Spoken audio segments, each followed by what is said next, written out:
What is up, my pretties? It's the Lion Queen here, and today, welcome to episode 255 of Shadows and Pretties. So today, in this episode, we are going to be talking about another Stephen King movie. So the last time one I did was called The Green Mile, the one by Tom Hanks. Well, the one that has Tom Hanks, not by. So today we're going to be reviewing this 1976 movie called Carrie. Now, this is another Stephen King movie that's based on his novel. So, with that being the case and that being said, I gotta say that the book itself has pretty much a lot of differences in that. Although I have not read the book in a while, so yeah, I will definitely be honest right now that I'm going to be reviewing this movie, but I will also try and watch the 2013 remake of Carrie, which I don't know when that will, come out. But at the same time, that will depend on when I get the time to watch it. So, yeah. And about this movie, it's a pretty good Stephen King movie, and it's a really good one. So, with that being said, and that being the case, although there is a sequel to it called The Rage Carrie 2, but that was released like years later, like so many years, and it's not good. I don't plan to review The Rage, aka Carrie 2, because it's not that good. Although there is a 2002 television film called Carrie, but I don't care for that one. But I will also try and find the time to review the 2013 remake of Carrie when I get the chance to see it. So it's not going to be now, but it will be in the future once I get a chance to see it. So today we're going to be going on with the 1976 movie called Carrie. Now, of course, I'm going to say right now that this is a movie that has been out for ages. So most of you guys probably have seen it, especially for Stephen King fans. And some of you guys probably have not seen the movie in a long time. This is a perfect opportunity for me to refresh and stuff. So let's get started with this. So basically, this is about a 16-year-old woman named Carrie White who lives with her fanatically religious, unstable mother, Margaret, who is an unpopular at school and is often bullied by her peers. When Carrie experiences her first period at school in the shower, she panics, having never been told about menstruation, which, I mean, if that just really happens, like you just get your period and no one tells you about it, yeah, that could be quite embarrassing, but also quite freaky. But if you prepare the person ahead of time when they're about to get their period, yeah, then then they're ready. So basically, Carrie's classmates throw tampons and sanitary pads at her while chanting "plug it up" until the gym teacher, Miss Collins, intervenes, followed by conversations with Miss Collins and the principal.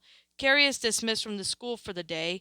After arriving home, Margaret tells Carrie that her menstruation was caused by a sin, so she locks Carrie in an altar-like prayer to closet to pray for forgiveness. So at the school, Collins reprehends Carrie's tormentors into punishing them with a week-long detention during gym class. She threatens those that skip the punitive measure will be suspended for 3 days and barred from any upcoming prom. However, Carrie's longtime bully Christine, or Chris, is Hargedston, walks out and then gets excluded from the prom. So, plotting revenge against Carrie, and her boyfriend Billy Nolan break into a farm to kill pigs to drain their blood into a bucket. So, they place it above the school stage in the gymnasium. Norma, Chris's best friend, and the prominent figure at the school's student council regime, plans to rig the prom queen election in Carrie's favor to get on stage. So, meanwhile, Sue Sneal, who deeply remorsed classmate, asks a handsome, popular boyfriend, Tommy Ross, to invite Carrie to prom. So Carrie believes the proposition is a prank, and he insists that it's Janine, and he reluctantly accepts after Mrs. Collins consoles her. At home, she begins to discover that she has telekinesis, and she shakes off her shyness, despite Margaret's protests. So Carrie then puts on a flattering dress and hairstyle for the prom, and Margaret sees Carrie's telekinetic powers and denounces her as witch before Carrie leaves with Tommy. So during the prom, when Chris and Billy hide under the stage while the other conspirators switch to the bedlots and to ensure that Carrie wins the prom queen title. And as Carrie stands on stage with Tommy, they finally begin to feel accepted by their peers. Sue realizes that Chris and Billy's plan and begins to intervene. Mrs. Collins spots Sue and thinking that she's up to no good. So by throwing her out of the prom, Chris and Billy then try to pull the rope attached to the bucket of pig blood, dousing Carrie. When that's a big mistake and a death mistake on their behalf, I'm not gonna lie. That's one of the most scenes everybody gets when they get the topic, the movie Carrie comes up. And in all due reality, that was a mistake that they're gonna regret. Because here's the thing: once you fuck with Carrie, then you're Carrie's done with you basically because of her telekinesis powers. So, anyways, when they sneak out of the school, the empty bucket hits the outraged Tommy in the head, and he basically collapses. So the crowd is left shocked and speechless at the prank, but Carrie hallucinates that everyone, and even Mrs. Collins, is mocking her, and then a sudden outburst telekinetically seals the exit and controls a fire hose, which injures the partygoers attempting to escape and sprays the overhead lights. However, Mrs. Collins gets crushed by a falling basketball backboard, and Carrie's principal and teacher gets electrocuted, setting the gym on fire. So when Carrie exits the gym and seals the doors behind her, trapping the staff and classmates, but when Carrie walks home, Chris and Billy attempt to run her over with Billy's car, but Carrie causes her car to be overturned and explode, killing them. So eventually, after Carrie bathes herself at home, Margaret reveals that Carrie was conceived when her husband was drunk, in an act that Margaret shamefully admits that she enjoyed.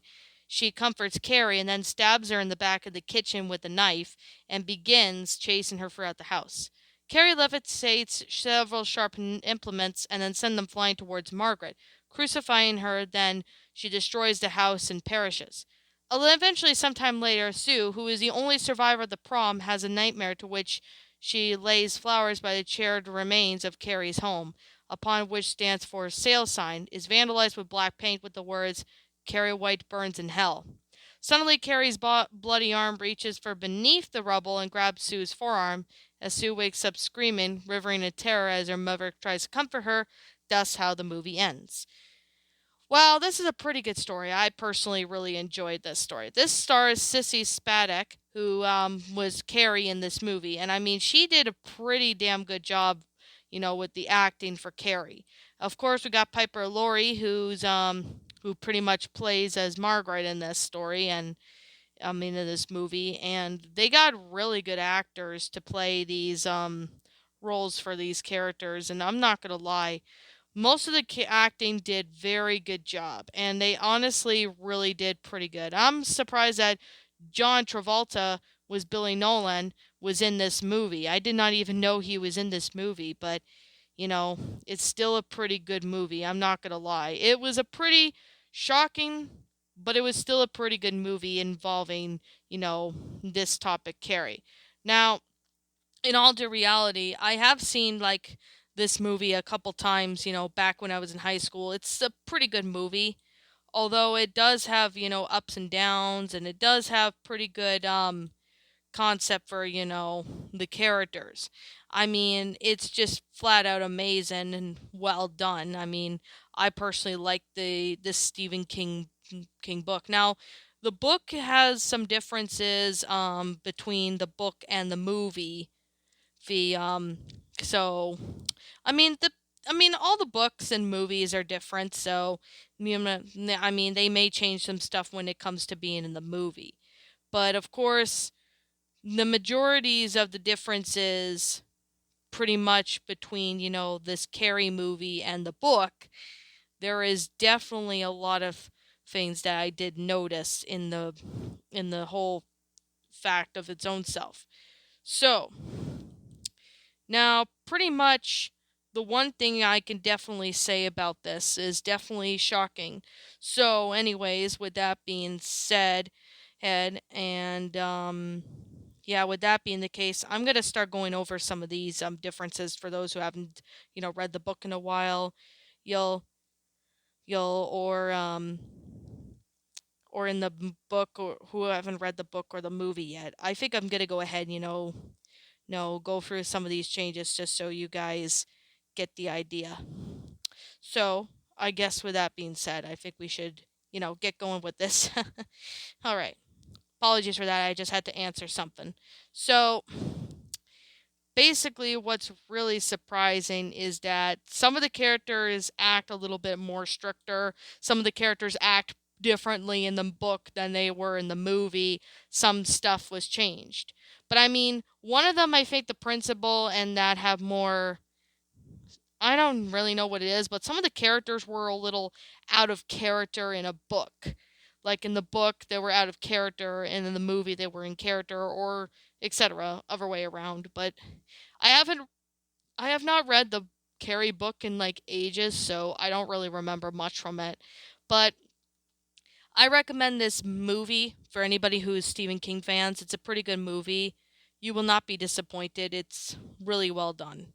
I definitely enjoyed it. I personally liked it. I found there was a lot of great concept with this movie. It's awesome. I really do really enjoy this Carrie movie. Now, I don't know when I will review the remake of it, but I will try and review the remake in the future if I ever get the opportunity to do so. So I can't really say when that will be, but I will try and find the time to do that in the future. So, I guess with that being the case and that being said, this is just simply my own personal opinion on this movie, and if you disagree with me, that's perfectly fine too. We're all entitled to our own opinions in regards to these movies. This is just my own personal thoughts. I give this story I'm gonna give this movie pretty much a solid 10 out of 10 because nothing can beat Stephen King works, especially when it comes to, horror stuff that he does. Like It, for example, which I will get to reviewing that sometime in the future when I can. No guarantees though, but you'll see. But I'm going to definitely say Carrie's a good movie. I personally enjoyed it, and if you like the movie as well, feel free to let me know what your thoughts down in the comments below because I personally would like to hear what you guys all think of it. Well, I mean, Carrie, like the original Carrie. Now, the Rage, also known as Carrie 2, I don't really care for it. I saw it once, not really crazy on it. I mean it. I mean, it's like it was released in 1992. This movie was a lot better. Like the original Carrie was a lot better than the sequel. Not a fan of the sequel itself. Now, I will do the review on the 2013 remake of it, but I don't know when I will do a make review on Carrie, but we'll see. It will depend on, whenever I get a chance to see it. I only seen bits of it, so I don't remember much from the remake of Carrie. But with that being said and that being the case, and I'm going to be honest right here, this is going to be, just all I have to say. If I'm missing something, feel free to let me know in the comments below or whatever, especially for those who have seen this movie already. So, anyways, I'm the Lion Queen. I want to thank you so much for watching today's video. Also, leave me now what your thoughts are on this movie of Carrie in the comments below. Like, did you like it? Did you not? Feel free to let me know because I personally would like to hear what you guys all think. So, yeah, since I'm the Lion Queen, I already said that once. I want to thank you so much for watching today's video. And if you're new to my channel, feel free to leave this video a like, comment, and subscribe if you're new. Ring the bell for notifications to when I upload, so that way you guys will not miss an upload. And as always, be sure to follow me on Twitter, DeviantArt, or other social media sites that you have me on, as well as subscribing to my backup channel known as Miss Dark Shigo. It is my backup channel. I do try to be more active on it as much as I possibly can. So, anyways, with that being said, if you haven't, done so already, be sure to leave a like on this video, comment, and subscribe. Also, if you're new, be sure to ring the notification bell to when I upload, so that way you guys will not miss an upload. And as always, I guess that's already everything I have to say, so I'll see you guys all in the next video. Peace out, and like always, I'll see you all next time.